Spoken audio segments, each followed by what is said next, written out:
Viewers আসসালামু আলাইকুম, সবাইকে স্বাগতম নতুন একটা ভিডিওতে। সো আপনারা যারা খুলনায় জমি কিনতে আগ্রহী, আপনাদেরকে নতুন একটা জমির সন্ধান নিয়ে আসলাম। সো আমাদের সাথে আছে যিনি জমির মালিক। হ্যাঁ, তো আমরা নতুন একটা জমি দেখাচ্ছি। সো এটার লোকেশনটা আমি বিস্তারিত আপনাকে জানাবো। চলুন আগে আমরা জমিটা দেখে আসি। আর ভাইজান কেমন আছেন? হ্যাঁ, ভালো। আপনি ভালো আছেন? জি, আলহামদুলিল্লাহ ভালো আছি। তো আমরা হচ্ছে ডিরেক্ট জমিটায় চলে যাই, ঠিক আছে?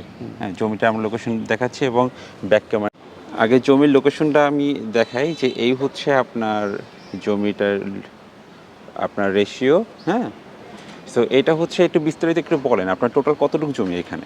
এখানে টোটালি জমি আছে ৬ কাঠা ৬৬ পয়েন্ট। ৬ এই কাঠা যে ৬৬ নেট পয়েন্ট। দিয়ে দেখা যাচ্ছে পার্ট করা আছে ৩ কাঠা আচ্ছা। ৩৩ পয়েন্ট করে। আচ্ছা, আচ্ছা, আচ্ছা। জমির লোকেশনটা 0 পয়েন্ট সংলগ্ন আপনার শিকদার তেল পাম্পের পিছনে কৃষ্ণনগর রোডে ঢুকে ১২ ফিট রাস্তার এবং সাথে এটা এই হচ্ছে জমিটা। ১২ ফিট রাস্তার হ্যাঁ, সাথে ১২ এই ফিট যে রাস্তার সাথে। আপনার যে ১২ ফিট রাস্তার সাথে এবং এটা কিন্তু সামনেই হচ্ছে আপনার কৃষ্ণনগর যে রাস্তাটা সেই রাস্তাটা ২০ ফিট রাস্তার সাথে আছে কিন্তু। হ্যাঁ, খুবই প্রাইম একটা লোকেশন এবং জমিটা মোটামুটি কিন্তু দক্ষিণ ফেস। হ্যাঁ, দক্ষিণ ফেস দক্ষিণ ফেস। 6.6। কেউ যদি দুই একসাথে নিতে চান তাও নিতে পারবেন। আর কেউ যদি আলাদা করে নিতে চান প্লট করে সেটাও কিন্তু নিতে পারবেন। ৩ কাঠা ৩৩।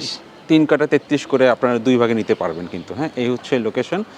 আর এটা হচ্ছে কোন মৌজার মধ্যে আছে এটা? এটা কৃষ্ণনগর মৌজা। হ্যাঁ, আর একটা ব্যাপার বলতে পারি যে আপনাদের জমি যদি পছন্দ হয় পেপারস নিয়ে কোনো সমস্যা নেই, একবারে নিষ্কণ্টক পেপারস, ঠিক আছে? মানে পেপারস নিয়ে 0% টলারেন্স। সো পেপারসে কোনো সমস্যা নাই। আর আমরা এটা কি হচ্ছে আপনার টাকা দিয়ে বায়না করার কি কোনো এটা সুযোগ বায়না আছে? করা, মালিকের থেকে বায়না করে নেওয়া। বায়না করে বায়না সূত্রে মালিক। বায়না সূত্রে মালিক। আর এমনি যারা নিবে তারা কি বায়না করার সুযোগ আছে নাকি ডিরেক্ট না, বায়না করার সুযোগ আছে। বায়না করার সুযোগ বায়না আছে, করার তাই তো? সুযোগ আছে। সো আপনারা চাইলে এখান থেকে বায়না করে কিন্তু জমিটা নিতে পারবেন বা এককালীন সব টাকা পরিশোধ করে কিন্তু রেজিস্ট্রি করে নিতে পারবেন, সেটা তো সুযোগ অবশ্যই থাকবে। সো এই হচ্ছে ব্যাপার। আর বিস্তারিত তেমন কিছু নাই। তারপর যদি কারো কিছু জানার থাকে আমার এখানে নম্বরটা দেওয়া থাকবে, আপনারা বিস্তারিত কিন্তু ফোন করে জানতে পারবেন। জানতে পারবেন। ঠিক আছে, আসসালাম।